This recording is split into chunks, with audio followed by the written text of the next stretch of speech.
E aí, galera do Luau Podcast, a gente está aqui mais uma vez agora com uma atração a nível nacional aí. O cara bombou no TikTok, bombou no Instagram.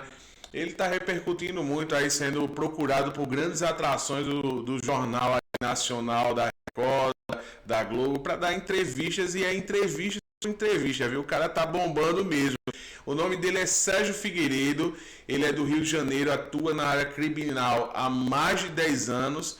Hoje ele me deu a oportunidade de estar com a sua presença aqui. Tudo bom, doutor Sérgio? Tudo bem, Rodrigo? Tudo Tudo tranquilo? tranquilo. O senhor bombou aí no Instagram, né, doutor? Sim, sim, né? Acaba que a gente, de forma despretensiosa, não é? Mas com o objetivo de divulgar aí, não é? As atrocidades e os erros constantes, as injustiças, e a gente acaba atingindo o que a gente não tinha como pretensão, né? Mas realmente as redes sociais hoje é uma forma de divulgação de trabalho, seja jornalístico, né? Seja, não é? Para os advogados hoje, um canal também de denúncia contra as violações das prerrogativas e dentre outras coisas. Bom, doutor, por falar nisso, já que o senhor entrou nesse mérito, eu acho que um dos principais vídeos que o senhor mencionou aí que bombou realmente foi um do que o senhor está numa audiência e o senhor passa a se gravar nessa audiência e aí a juíza ela pede para o senhor parar e o senhor fala das prerrogativas legais que realmente não poderia ela cercear esse direito. Trazendo para o mundo comum, doutor, por que o senhor insistiu nessa gravação e o senhor acha que tem alguma jurisprudência, alguma coisa nesse sentido que protege o senhor nesse âmbito? Vamos lá. Primeiro que existe uma legislação própria que define essas questões de gravar audiência, né? Então, o artigo 367, parágrafo 5º e 6º do Código de Processo Civil, com a alteração em 2015, que passou a valer em 2016, ele permitiu que qualquer uma das partes envolvidas passasse a gravar, pudesse gravar os atos praticados dentro de uma audiência, né? Então, seja um advogado, seja uma testemunha, seja um réu, seja um autor, né? Seja o promotor, seja o juiz, qualquer um pode gravar, ok? Então, isso vem consolidando nas instâncias superiores, não é? O STJ, o STF, você vê o próprio STJ e o STF compartilhando as audiências gravadas, né? Você vê muitos júris sendo transmitidos ao vivo. Primeiro que o ato é público, não há por que censurar, né? Não há qualquer pretensão de criar um espetáculo da atividade advocacia ou da atividade do judiciário. Não, não é isso. É transparência. É mostrar como é que funciona o trabalho de um juiz, o trabalho de um promotor, o trabalho de um advogado, o trabalho de um defensor público, né? Como as coisas acontecem dentro da sala de audiência. Então, aquele episódio no qual a juíza tenta impedir, né, ele vai de contra a própria previsão da legislação. Então, o artigo está previsto, não é? Apesar de ser Código de Processo Civil, em razão do artigo 3º do Código de Processo Penal, ele se aplica subsidiariamente, né, e por analogia, e na falta de uma previsão legal, você vai para a regra geral, que é o Código de Processo Civil. Então, assim, não há nenhuma ilegalidade, as audiências devem ser gravadas justamente para poder dar publicidade ao ato. Doutor, eu sei, o senhor foi um precursor dessa modalidade aí de se gravar em audiência e depois do senhor surgiu algumas outras pessoas fazendo a mesma coisa. Ao que o senhor atribui esse movimento constante que está se criando no TikTok, de advogados se filmando e fazendo todo esse acompanhamento de uma coisa que até então não existia? É uma coisa tipo para se proteger ou realmente é para dar notoriedade ao próprio trabalho? Não, eu não vejo isso como notoriedade do próprio trabalho, né? Nós temos hoje, Rodrigo, 1,5 milhão de advogados aproximadamente inscritos na OAB. O maior alcance possível que você possa atingir e atender e explicar, e expor e fazer compreender como se comportar quando você tem uma violação de prerrogativa são as redes sociais. Né? Então, assim, essa publicação ela serve como uma forma didática para os advogados. Então, isso tem sido, né, o principal fator. Além de como canal de notícia, né? Você aí acaba chegando às autoridades, né? Como você já viu, inúmeros serventuários sendo denunciados em razão dessa violação de prerrogativa dos advogados. Então, o evento sendo publicado, você faz com que isso chegue nas grandes mídias. Né? Quem é Sérgio Figueiredo? Né? Quando você tem aí uma Globo, uma Record, uma SBT, né? Sérgio Figueiredo é uma gota no oceano, não é ninguém. Mas aí quando você começa a ver essas maiores mídias publicando esses atos que são praticados de forma irregulares, você tem um evento maior que acaba que as autoridades, né, dos órgãos competentes, tomando as medidas cabíveis com relação a isso. A exemplo que eu estou falando, você teve um promotor de justiça que chamou uma advogada de cadela, ou melhor, ela vale menos que uma cadela. Né? Esse promotor ele foi aposentado compulsoriamente. E aonde veio isso? Foi um canal de notícia que foi publicado, né? Eu publiquei nas minhas redes sociais. Nós tivemos um evento de uma publicação exclusiva também nas minhas redes sociais. Foi um promotor de justiça em Minas Gerais que chamou uma advogada de galinha garnizé. Né? Ele também sofreu uma representação, né, disciplinar, uma reclamação disciplinar no Conselho Nacional do Ministério Público em razão da sua postura inadequada. Então, assim, antigamente tudo ficava de forma velada. Hoje não fica mais. A gente orienta sempre os policiais, os servidores públicos de uma forma geral, né, de fazer compreender e aplicar dentro da literalidade da lei para que evite um processo administrativo, né? Acaba, né, uma suspensão do cargo, uma perda do cargo, uma exoneração do cargo, porque a lei é para todos. A lei não é só para o cidadão comum, a lei é para o servidor, a lei é para o cidadão comum, né? Todos aqueles que estão sob o amparo da Constituição, ali estão sujeitos a sofrer qualquer sanção. Doutor, o senhor não tem medo de represárias? Não, não tenho não, porque nós temos aqui a mesma coisa que você chegar para um diretor de reportagem da Rede Globo e, fazer essa pergunta para ele, né? Na verdade, a coisa não aconteceu porque Sérgio divulgou. A coisa aconteceu porque alguém praticou. Não é? O Sim. que Sérgio tem a ver com a prática do crime? Nada. O que o Sérgio fez para aquele crime tivesse sido praticado? Nada. Né? Eu nem evitei, não pude evitar, nem tampouco ajudei. Ok? Agora, até porque eu não fico na rua catando imagens ou alguém cometendo crime. As coisas chegam para mim e eu publico. E essa pergunta, Rodrigo, é uma pergunta bastante interessante. Eu defendo inúmeros policiais. Né? Defendo também servidores públicos de maneira geral, né? Inclusive juiz. E, e a gente, na verdade, tem um papel fundamental, mas não podemos ser confundidos com o criminoso, com aquele Sim. que pratica o ato ilegal, entendeu? Nós somos o liame, a trincheira entre a justiça e a injustiça. Então, o nosso papel é defender. Ah, mas você divulgando, você não se expõe? Não, eu não me exponho. Por que eu não me exponho? Eu ensino, se você reparar, toda publicação minha nas redes sociais, ela tem uma diretriz, né, de conduta, tipificação de uma conduta, como não proceder. Né? Então, o ato aplicado contra um servidor público, se ele tivesse lido qualquer postagem minha anterior, eu não teria praticado aquele ato, porque ele ia saber que é crime.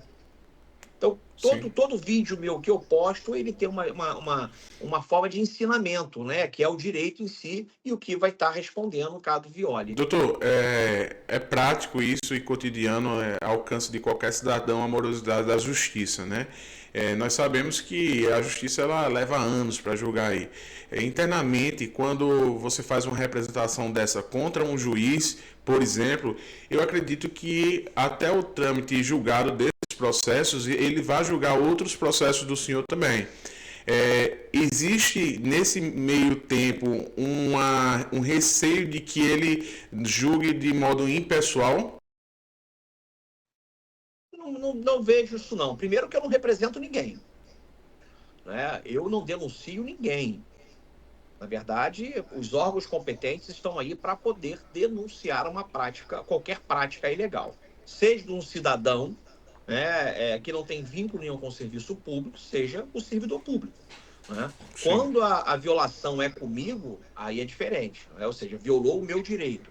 Se é algo que vai de contra as minhas normas, né, o meu direito como advogado, aí você muda. Aí, óbvio que eu vou, né, acionar a ordem, né, as minhas prerrogativas, e aí vai ter um delegado, a OAB, né, vai de ofício estabelecer um desagravo, vai me defender, né, em razão daquela violação, enfim. Então, você tem todo um contexto para que você possa agir contra a violação de um direito seu.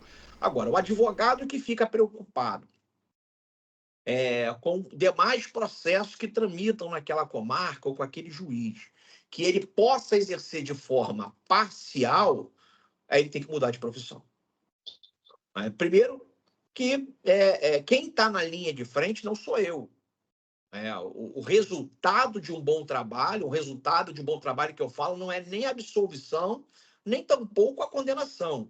O resultado de um bom trabalho é o empenho de uma energia necessária para que aquele cliente se defenda através do advogado de uma forma mais ampla possível. Então, só é possível você ter, né, é, é, o exercício do direito e da ampla defesa do contraditório se o advogado atuar.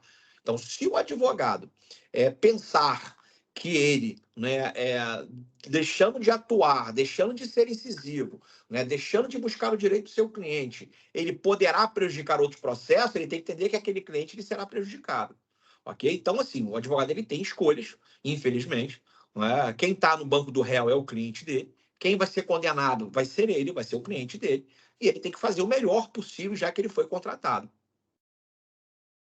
Tem repercutido muito na mídia aí essa questão do direito parcial ao silêncio. Recentemente, uma juíza indeferiu sobre o direito parcial ao silêncio de um réu. Ela determinou que ele não poderia falar se fosse falar só com os advogados. Pelo menos eu que sou leigo do assunto, não sou advogado, é o que eu entendo. E eu sei que existe uma jurisprudência que fala a respeito disso que foi julgado aí nas instâncias superiores. Como que o senhor vê essa questão, sendo que o senhor atua mais na área criminal? Não, perfeito. É uma pergunta bastante interessante, Rodrigo. É, realmente, eu, inclusive, essa semana agora eu postei um vídeo sobre isso, né? Uma, uma juíza, né, que indefere o direito parcial do réu e conduz, né, no sentido de não permitir, ou ele fala, ou ele responde todos, ou ele, né, não responde ninguém. Né? E aí, nós temos que entender o seguinte, e aí, voltando àquela sua pergunta anterior, doutor, mas você não tem uma preocupação, de repente, do juiz aí, no momento que você é, se opõe contra ele, ele te prejudicar no processo, prejudicar seu cliente? Nós temos aí um resultado de uma resposta da sua pergunta. Né? O direito parcial ao réu, primeiro, eu entendo, todos os meus clientes, em regra, todos, não respondem uma pergunta do MP e não respondem uma pergunta do delegado de polícia no inquérito policial. Há algumas exceções. Há algumas exceções, mas em regra, ele não responde. Por que ele não responde? Uma razão é simples.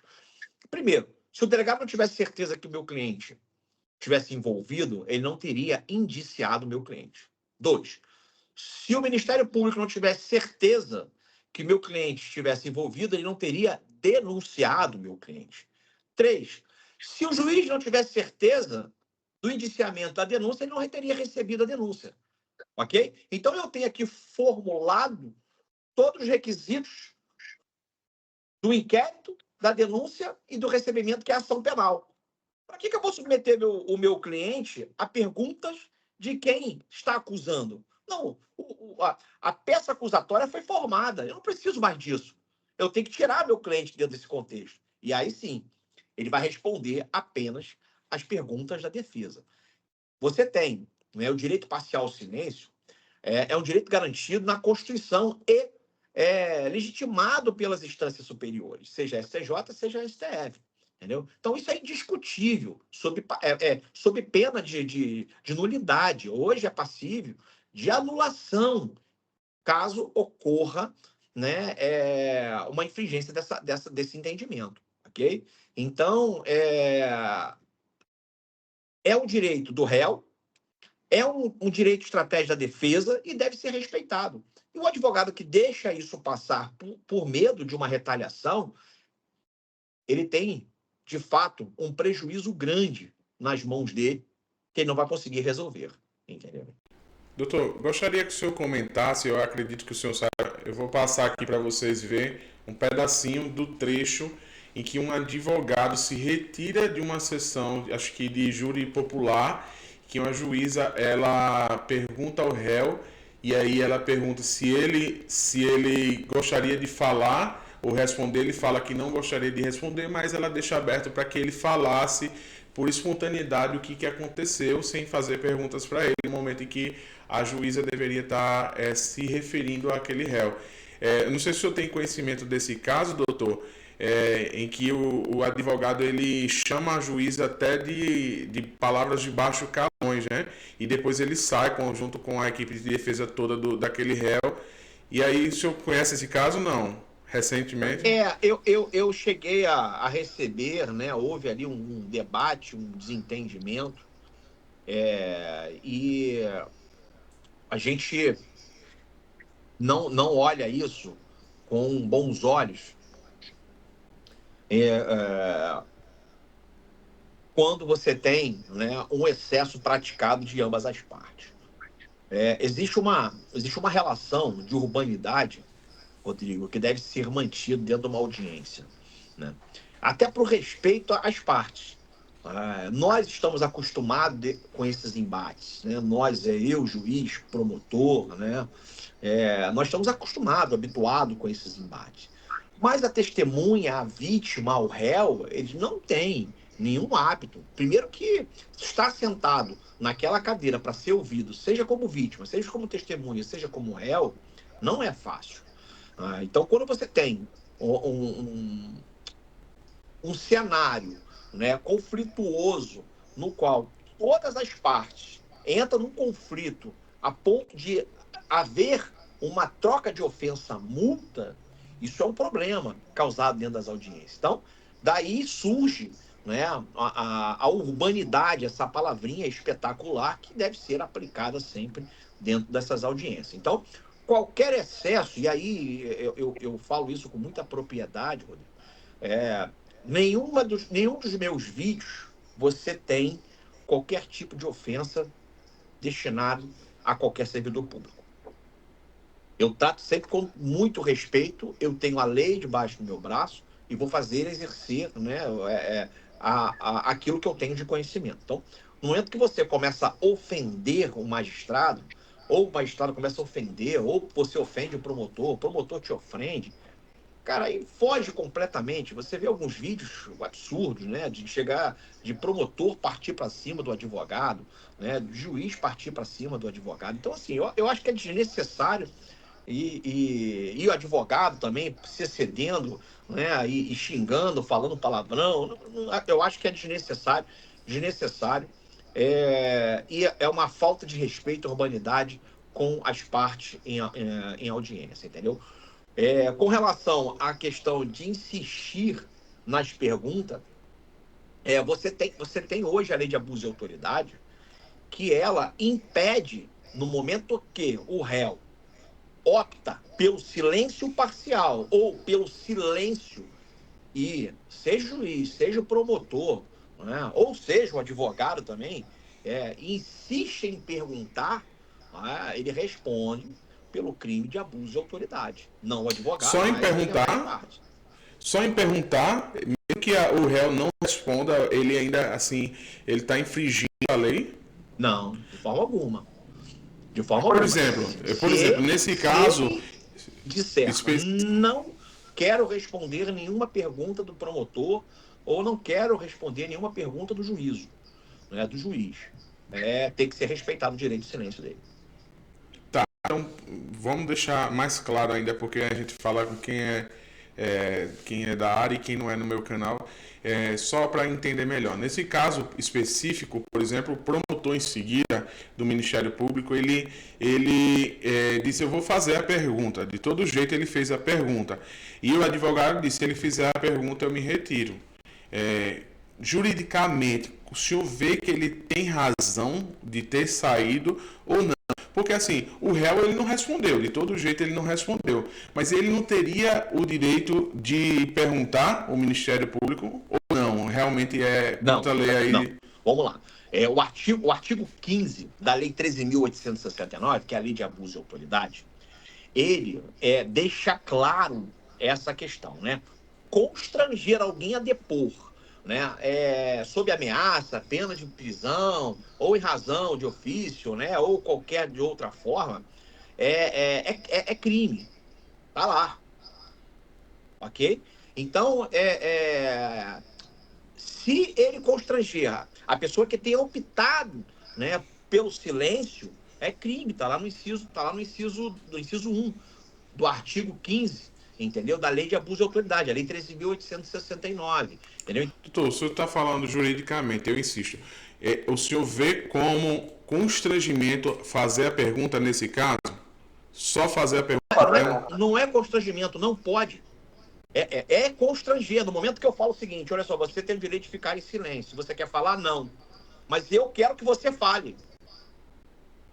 Há um Entendi. constrangimento ilegal. Há um crime previsto no artigo 15 da Lei 13.869, que é a Lei de Abuso de Autoridade. Não pode. Daí vem o direito, né, ao silêncio parcial. Entendi. Doutor, mudando de assunto um pouco, indo para a esfera criminal ainda, mas dentro de outro contexto, hoje, recentemente, aliás, há 1 ou 2 anos, foi julgado no Supremo Tribunal Federal a questão da prisão em segunda instância, né?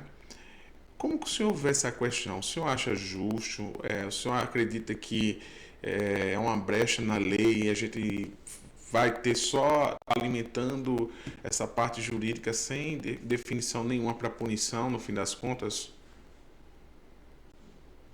É um tema que pessoas irão defender que a prisão ela deve ocorrer de imediato, desde a sentença, desde de uma condenação do colegiado, ou seja, de segunda instância, né? E, às vezes, como teve aquele juiz lá da Boate Kiss, submeteu aqueles réus, né, que estavam condenados naquele momento que ele proferiu a sentença, uma sentença foi anulada, mas teve a primeira sentença, né, de condenatória daquele caso, que submeteu à prisão de imediato, mas tinha um advogado que estava com habeas corpus preventivo, já sabendo que o juiz iria determinar a prisão, o recolhimento deles à prisão de imediato, se antecipou e conseguiu uma liminar,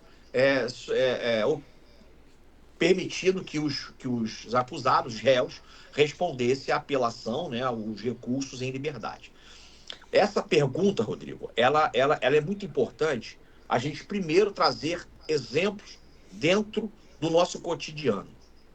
Nós tivemos recentemente um caso de um réu, de um preso, de um condenado, né, de estupro, que ficou 12 anos preso e agora descobriu que ele era inocente.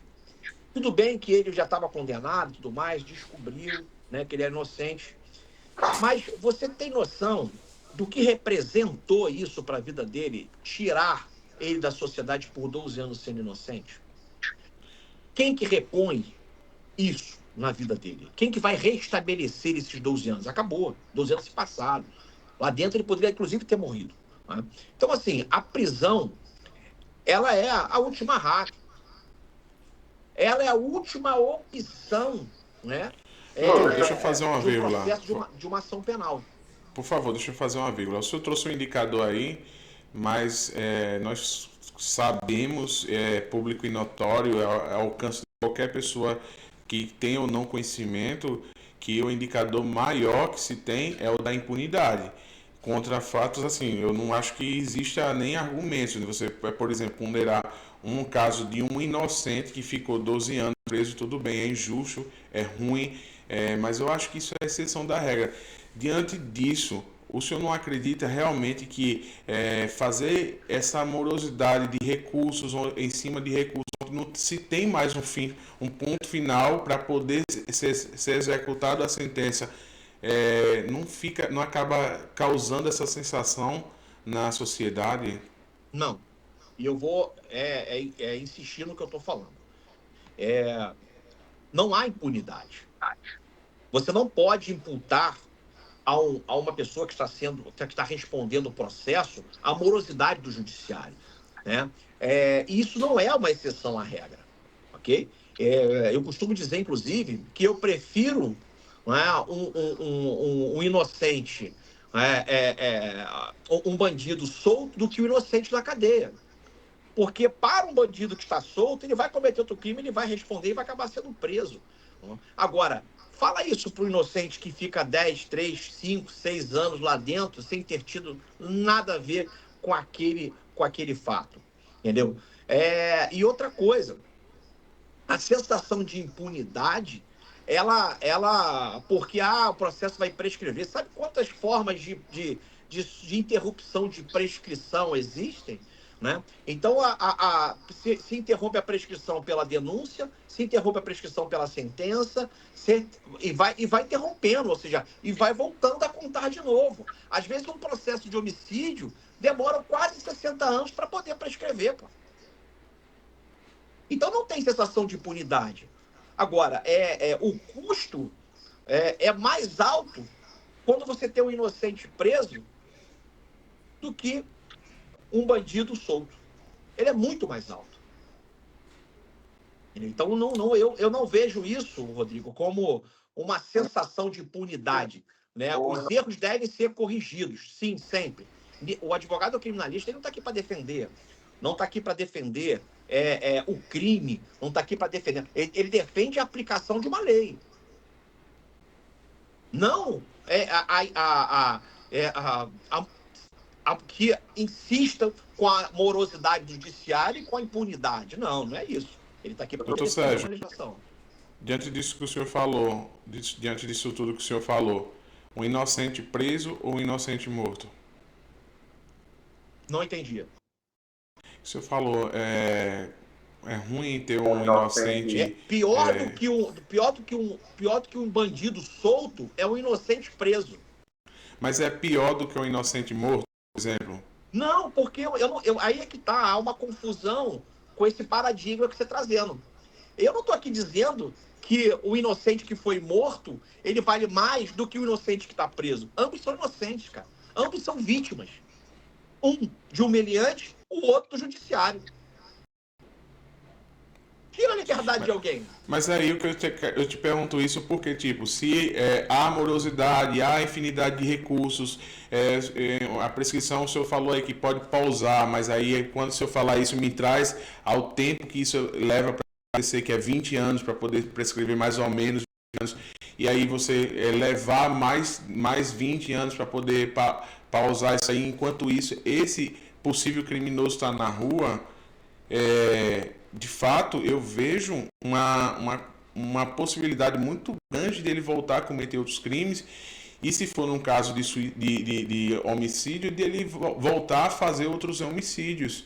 Então, na questão de eficiência e eficácia que eu pergunto para o senhor e volto a perguntar, insisto novamente, realmente o senhor acredita que o sistema judiciário criminal hoje está infinito, deu um time finito para essa questão de recursos e não tem mais a questão da punição ou não?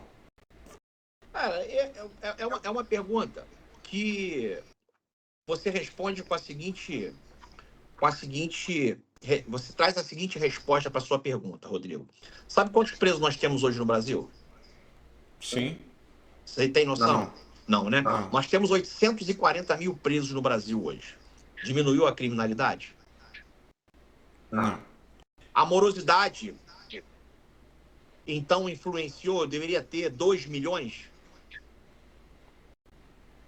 Eu acredito que sim. Você acha? Então nós teríamos 2 milhões de criminosos no Brasil? Iria dobrar isso? Você está querendo dizer? Sim, o problema cometeu todo, sabe qual é o 2 milhões de pessoas cometeu senso? crime, sim. Sabe qual é o senso que a Sim. sociedade tem, Rodrigo? Sim. De que as coisas não funcionam. Eu não estou dentro desse grupo que pensa assim. Eu acho que o judiciário funciona e funciona muito bem. Ele não funciona mal. Eu acho que as leis funcionam e funcionam muito bem. Não funcionam mal. Entendeu? Nós temos hoje, infelizmente, um número imenso de processos aonde os servidores públicos não dão conta. Agora, para justificar isso, eu prendo então de imediato? Fala isso para um filho seu inocente. Porque a gente só corta na carne quando nós temos um ente nosso envolvido dentro de um processo aonde ele é inocente. Entendeu? Enquanto não chega dentro da nossa casa, da nossa família, a gente faz as críticas todas contra o advogado criminalista, contra a polícia, contra a justiça, entendeu? Mas, se você quer melhorar tudo isso, primeiro, vote correto. Um dos maiores problemas do brasileiro é o voto. Sim, concordo. Então, assim, não adianta trazer essa responsabilidade pro advogado, pro policial, pro juiz, pro promotor, entendeu? Se você não resolve... Eu também acho que não é responsabilidade do advogado nem do juiz. Eu acho que, na minha opinião, é uma questão histórica, né, da nossa legislação e da nossa cultura, da forma como a gente faz as leis. Não é uma questão de pessoa para pessoa. O senhor está fazendo o seu trabalho, aliás, eu acho que o senhor é um dos melhores advogados do Brasil, o senhor pondera as coisas de forma justa. Mas não é uma questão, na minha visão pessoal, de ninguém, nem de nenhum membro da corte, nem de nenhum membro. Eu acho que é mais essa questão do voto mesmo que você está falando aí, da impunidade. Exatamente isso. Essa responsabilidade que nós temos que trazer à sociedade, né, para um olhar mais crítico. Né, um olhar aonde você não tenha como princípio a questão ideológica. Entendeu? Seja de extrema direita, seja de extrema esquerda. Não, peraí, vamos lá. Vamos ver quem aqui se aproxima mais com os meus, né, princípios. Né? O que eu quero para minha vida? Né? O que eu quero para a vida dos meus filhos? O que eu quero deixar para os meus filhos? E aí começar. Não, é porque é muito fácil a gente imputar a responsabilidade ao STF, né? Responsabilizar o STJ, responsabilizar a polícia, responsabilizar o promotor, responsabilizar o advogado, se você não tem a consciência de um voto mais seletivo. Entendeu? Então, um dos maiores problemas nossos é esse. Agora, você pegar, a justiça é morosa. Tá, prende todo mundo por causa disso? Eu não acho a solução. Nós temos hoje o maior número de presos, eu acredito que seja no mundo, né? Ou seja, nós estamos aproximando a 1 milhão de presos. Boa parte desses presos são presos sem sentença. Ou seja, sequer sabe se aquela prisão dele será mantida, né? Se ele será condenado, mas ele continua preso. E a gente só vai ter noção disso, né, da injustiça, quando é na nossa própria carne. Doutor, eu gostaria de lhe perguntar. Nós temos visto essa questão da polarização, né, no Brasil desde muito forte, e ela crescente, uma onda crescente desde 2014 até agora. Sempre teve, todo mundo como da corte do STF. mas ela nunca foi explanada, ela nunca foi vista assim de forma notória como está sendo hoje em dia. Essa questão da impasse de lado político, quando a gente está falando dessa questão política mesmo, inclusive na criminalidade também, jogar coisas de foro criminal. Por exemplo, no lance do 8 de setembro, do 8 de janeiro, né, foi invadido lá a questão de Brasília, lá, mas eu acredito a visão que teve ali um peso, como diz, um peso de 2 medidas, alguma coisa assim, o ditado. E acabou que foi julgado de forma desproporcional para o mesmo tipo de crime que já tinha acontecido antes, por outro lado político. Tem mostrado uma tendência de lado político no judiciário. Como o senhor vê isso? O senhor acha que isso tendência, isso vai acabar mudando, vai dar outras diretrizes no futuro para o que a gente aplica de lei hoje, uma reformulação? O que o senhor acredita que vai acontecer? Quais vão ser os próximos passos e o que está acontecendo agora nesse sentido? Entendi, Rodrigo.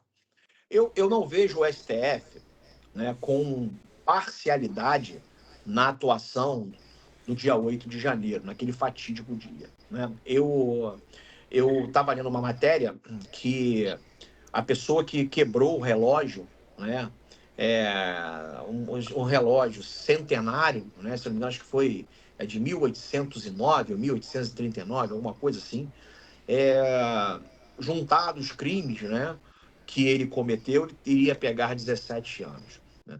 Então, assim, eu não conheço todos os processos, eu não atuei, né, no caso de 8 de janeiro, não tive nenhum procedimento ali que eu tivesse como me envolver para poder me inteirar exatamente de tudo o que aconteceu. De fato, um cenário a gente tinha, né? Nós tínhamos um cenário de invasão, nós tínhamos um cenário de quebradeira, nós tínhamos um cenário que era, naquele momento, né, voltado por uma conduta de não acreditar na urna, de não poder, né, compartilhar com aquele sentimento de que perdemos, né, então temos que aceitar. Né? Então, assim, existe todo um contexto histórico para a aplicação da sentença daqueles casos de 8 de janeiro. Eu não sou, já deixar claro aqui, eu não sou nem de direita, não sou nem de esquerda, eu sou totalmente apartidário. O meu objetivo, meu compromisso é com a advocacia. Mas todo mundo teve acesso aos autos do processo, doutor? Entendi. O senhor tem conhecimento se todo mundo tem acesso à livre defesa e aos autos do processo? Temos que entender, houve ali sim, né, algumas violações, né, a OAB, inclusive, na época, atuou e conseguiu avançar, mas era um cenário muito atípico. Primeiro, a quantidade de pessoas que foram presas. Né? Jamais na história que nós tivemos tanto presos em um dia. Né? Então, se você tem uma normalidade, dentro de uma normalidade de prender por dia 100 presos, né? No Brasil, nós tínhamos só ali centenas e centenas de milhares de pessoas que foram presas. Então, precisava organizar aquilo tudo para poder, até mesmo o próprio sistema penitenciário que receberam aqueles presos, poderem se reorganizar para poder possibilitar o acesso aos autos, às declarações, né, às pessoas que estavam presas, sendo elas inocentes, sendo elas ocupadas. Não estou entrando nesse mérito, mas nós temos que enxergar a problemática, né, o que foi enfrentado naquele momento. Então, o trabalho foi feito, né, tanto pela OAB, quando houve ali excesso, o trabalho foi feito pelo STF também, da mesma forma que foi conduzido também pelos policiais, né, os termos de declarações. Então, todo o trabalho foi feito. E agora nós estamos colhendo frutos, né, daquilo tudo que foi trabalhado lá atrás. Então, eu não acompanhei, eu não tive clientes, né, que sofreu qualquer tipo de violação, até porque, graças a Deus, né, nenhum me ligou para poder estar lá, né? Graças a Deus que eu não atuei, mas graças a Deus, né? Então eu não pude atuar porque eu não tive clientes, entendeu? Envolvido ali. Não gostaria de que ninguém estivesse passando por isso, né? Mas aconteceu, está sendo julgado, o STF está trazendo aí essa pauta e, aos poucos, tem conduzido, né, de forma, eu acredito que de forma bastante imparcial. Sérgio, o senhor falou em parcialidade, vamos, e agora há pouco a gente falou sobre a questão do julgamento segundo que da morosidade, da infinidade de recursos. Por que essa pessoa não tiver esse mesmo direito de, por exemplo, ser julgado, ser tramitado o direito à defesa, ser julgado, podia ser até acusado, deferido, né, a acusação, a pena, ao recurso, a segunda instância, ao STJ, a unidade de recurso que tem. Por que eles não tiveram esses direitos? Quais são as 3 modalidades de prisão, Rodrigo? A gente prende por quem está em flagrante delito, cometendo ou a cometer, ok? Nós Sim. prendemos por uma prisão temporária ou preventiva, né? Aquela questão da segurança da aplicação da pena, a garantia da aplicação da ordem, a segurança da ordem pública, ok? E por uma sentença transitada e julgada. Então, no raciocínio rápido, qual era a condição que eles estavam naquele momento? Flagrante. Em flagrante delito. Então, todos foram presos em flagrante delito por uma razão de um ato antidemocrático, segundo o entendimento do STF. Ah, nem todos estavam naquela condição. É uma questão de mérito, cada um vai estar aí analisando o seu caso, vai correr atrás. Mas, de fato, a prisão em flagrante, quando não comportado a fiança, né, os crimes não são, né, suscetíveis aí a responder em liberdade, a pessoa tem que estar presa.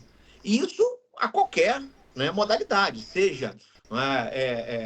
Nós tivemos recentemente aquele senhor que deu 5 disparos, um no vidro, o cara blindado, e os outros na roda. Ele estava em flagrante? Estava em flagrante, entendeu? Ele poderia estar preso ali? Entendo que não, mas houve uma análise, né, e foi ali considerado que ele praticou o crime de tentativa de homicídio, apesar de eu ter uma excludente ali, né, ter uma opinião contrária daquela posição que foi dada. Mas ele, de fato, ele estava em flagrante. E foram atrás dele e prenderam ele.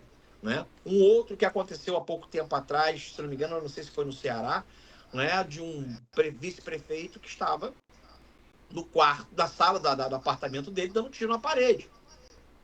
No dia seguinte, eles pediram mandado de prisão para ele, né? E ele foi preso. Né? No dia seguinte, acho que foi na segunda-feira. Esse fato acho que ocorreu na sexta, no sábado, e esse fato e a prisão dele foi expedida, o mandado de prisão foi expedido na segunda. Né? Mas vem cá, mas o segundo, ele tinha crime para ele ser preso? Não, não tinha. Não tinha crime. Disparo de arma de fogo, ele é menor.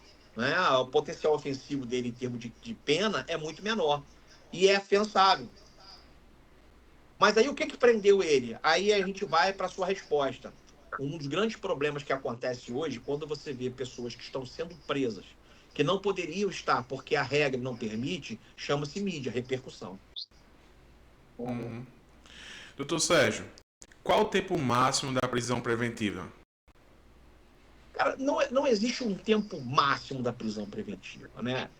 Nós temos aí, óbvio, que ela tem que ser revista a cada 90 dias. Entendeu?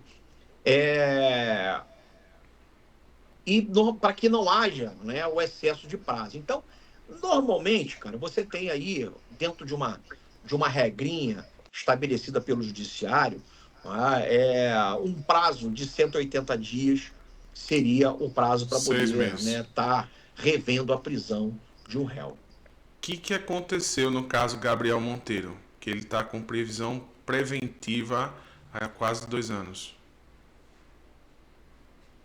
Então, o caso do Gabriel Monteiro, cara, eu não tenho muitas informações. Eu cheguei na época a ler um pouco, entendeu?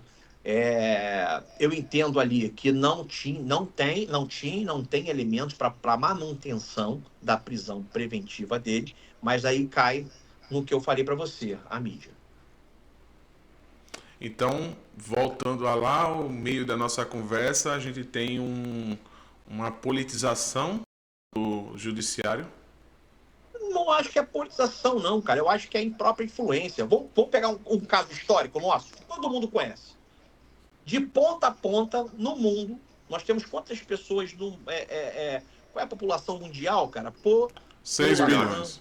Mundial. Mundial. Né? Nós temos hoje aproximadamente, né? Não, tá errado. Aqui eu não consegui, aqui a população mundial aumentou 75 milhões. A população do mundo hoje nós temos 6 bilhões. 8 bilhões. 8 bilhões. 6 a 8 bilhões. Aqui, né? Mas vamos lá. Eu não estou conseguindo fazer a leitura. Quanto? De 6 a 8 bilhões. 8 bilhões. Esse é o caso que 8 bilhões conhece. Por que Jesus foi crucificado? Porque Pilatos determinou? Jesus foi crucificado por uma razão simples, a sociedade optou, né? Então, e aí, trazendo isso para aquilo que eu estou falando, infelizmente, a mídia ela tem uma influência muito, muito, muito importante. E aí você tem os dois lados, seja negativamente, seja positivamente. Entendeu? Então, ela traz, né, para um contexto onde acaba exercendo um papel às vezes, decisório dentro do judiciário. Entendeu? A repercussão. Inclusive, se você vê determinadas decisões, né, o juiz, às vezes, até coloca isso nas decisões dele. Em razão da grande repercussão, ele mesmo já coloca, já fundamenta. E o Gabriel Monteiro foi dentro desse contexto, como Jesus foi crucificado, não é, na época, não é, em razão da própria escolha da sociedade. Doutor, vamos sair um pouquinho desse assunto polêmico e vamos passar um pouco da sua trajetória. O senhor é um homem famoso hoje no Brasil. Hoje todo mundo gosta de assistir os seus vídeos, volta a assistir, porque uma coisa é assistir uma vez, né? Mas outra coisa é procurar. A gente sabe no meio o quanto isso é importante. O senhor tem recebido muita gente nova no seu Instagram, que tem aumentado cada vez mais e as suas visualizações explodiram. Como que o senhor se vê nesse cenário? De onde que o senhor surge? Quantos anos? Como foi a sua entrada no direito? O que o senhor viu que o seu olho brilhou nessa área? Tá. Me jogaram nesse mundo da internet, mas eu culpo o meu filho, que hoje tem 13 anos, né? Vai fazer 14. Ele que me trouxe. Eu tive eu gravei uma audiência uma vez e postei no Instagram essa audiência onde surgiu um embate com uma magistrada com relação à gravação. E aí eu publiquei, bateu lá seus 30 mil, né? E de visualização, para mim era algo absurdo, né? Porra, 30 mil, cara. Eu falei, meu Deus, cara. É algo que eu fiquei surpreso com tudo isso. Aí meu filho, o João Vitor, né? Ele fala assim, pai, eu vou fazer um TikTok para você. Eu falei, o que é isso? Aí ele, não, pai, TikTok é uma... Eu não sei se ele falou perfil, né? É uma rede social onde você dança, né? Tem um monte de dancinha e tudo mais. Eu falei, pô, filho, papai não tem condições de dançar mais, né? Já pensou Sérgio Figueiredo dançando no TikTok? Aí ele, não, pai, eu vou pegar aquele vídeo e vou postar lá. E assim ele fez, cara. E aí, pô, isso foi até muito engraçado. Eu conto isso nas minhas palestras, Rodrigo. Ele pegou e me ligou, fez tudo, né? Preparou, me falou a senha, tudo mais, me passou, eu entrei, instalei no meu telefone celular. E aí, coisa assim, ele publicou, coisa de meia hora depois, ele falou, pai, pô, já tem 1000 visualizações. Eu falei, caramba, rapaz, 1000? Tá. Aí eu falei assim, vou fazer o seguinte, então. Para cada 1000 visualizações, eu te dou R$10. Rapaz... Ele pegou os cortes bacanas. Bateu. No dia seguinte tinha 100 mil. Aí eu liguei, aí ele me liga, pai, tem 100 mil. Aí eu falei, filho, vamos reformular isso. Não dá não, o que você quer de presente? Né? Aí eu dei um presente para ele, né? Porque era um acordo, né? E eu gosto de honrar as minhas coisas. Ainda que seja com filho, as minhas promessas são sempre honradas. Eu honrei com ele e esse vídeo bateu 3 milhões e meio, se não me engano, 3 milhões e 800 no TikTok. E aí nasce, né? essa questão das redes sociais, e a gente aprimora e vem aprimorando, e o trabalho vem conseguindo, eu venho conseguindo manter esse trabalho de divulgação, né, do direito. É o direito, né, aplicado, é exatamente isso. Na verdade, eu estou trazendo a sociedade para uma matéria que foi extinta dentro das escolas, chamada Educação Moral e Cívica. Né? Eu ensino a sociedade a ter a curiosidade de ler e saber que direito era aquele. Hoje, inclusive, eu tenho vários concurseiros que entram no meu perfil para poder ler a descrição do direito, para poder fazer a prova do concurso, entendeu? E o senhor sabe que o senhor acaba motivando, né? O senhor sabe que o senhor acaba motivando, né? Eu tenho uma quedinha pelo direito, eu venho namorando aí, apesar de ter 35 anos de idade, uma das coisas que me motivou a tentar olhar, fuçar, foi os vídeos do senhor também. Ah, pô, que bom, cara. Eu fico muito feliz, cara. Uma das coisas que mais me traz felicidade, Rodrigo, é quando eu encontro alguém e esse alguém fala para mim, pô, doutor, eu me inspiro em você, eu gosto muito dos seus vídeos. É o resultado de um trabalho, cara. E assim, é um trabalho bastante árduo, é um trabalho que a gente enfrenta, né? Esses pensamentos, às vezes, da sociedade, e eu tenho mudado isso muito, né? Você vê que eu não posto nada de política no meu Instagram, é uma coisa que eu tenho aversão, mas eu sei da importância e do papel da política na sociedade, entendeu? Sim. Eu não falo em política, mas eu sei o tamanho, a responsabilidade que nós temos como cidadão, né, de reconhecer essa importância. Eu falo isso e eu venho plantando no coração dos advogados, e eu espero que eu plante também no seu coração, nós temos hoje 1,5 milhão de advogados inscritos aproximadamente. Dá 1,4 milhão e pouco, vamos botar 1,5 milhão. Se eu colocar 10 pessoas envolvidas dentro da residência daquele advogado, irmão, sogro, sogra, pais, né? Eu tenho 10 pessoas facilmente. Então eu estou falando aqui de 15 milhões de votos dentro da advocacia. Hoje, o presidente da República foi eleito com aproximadamente um pouco mais de 50 milhões de votos. Então, eu estou dizendo que é, aproximadamente, né, 15%, quase 20%, vem da advocacia. E aí eu vejo a advocacia abandonada, eu vejo o advogado abandonado. E o que reflete isso na sociedade? De uma vez por todas, explicando para que as pessoas possam entender.